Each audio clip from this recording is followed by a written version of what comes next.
I think that the way that designers approach memorialization has really changed a lot in recent years.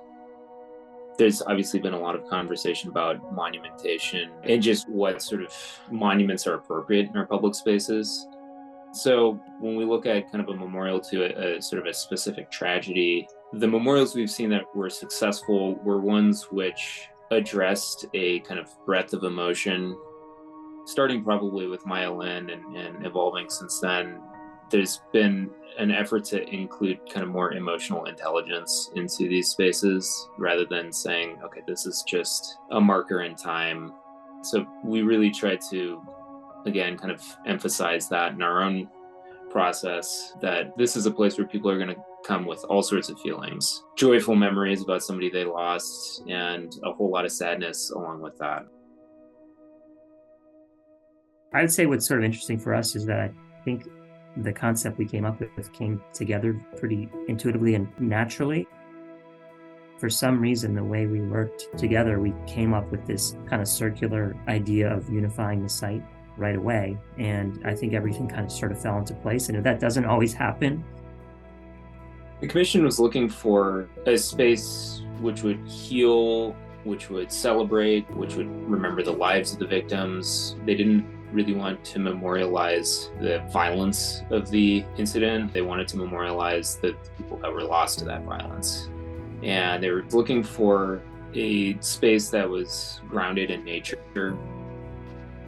The site that the town selected was this beautiful woodland site, very underdeveloped, but, it was inspiring to us. We took a really close look at the site features, the existing topography, and I think we wanted to keep it very simple. So we had sort of three elements, icons that we were thinking about, which was the path, the circle, and the tree.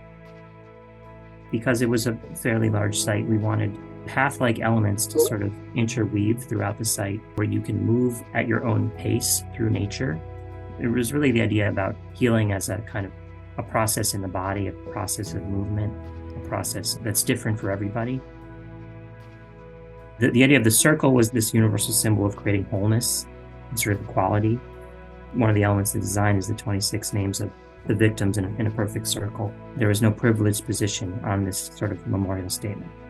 And then the tree being the very central feature, I think we picked a sycamore tree as this tree which would grow from a young tree to a mature old tree, because that idea of the passage of time. Also, a sycamore tree being an extremely durable and hardy tree that can survive as a kind of symbol for the strength of some of the families and how they've evolved.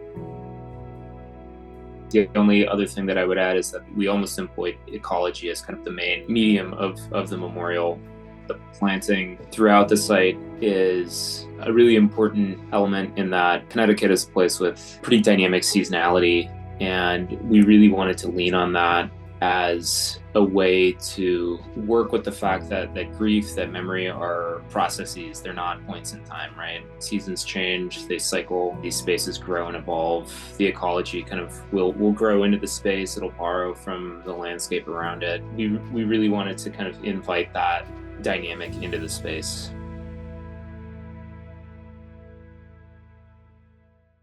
We were inspired by the opportunity to work on something meaningful.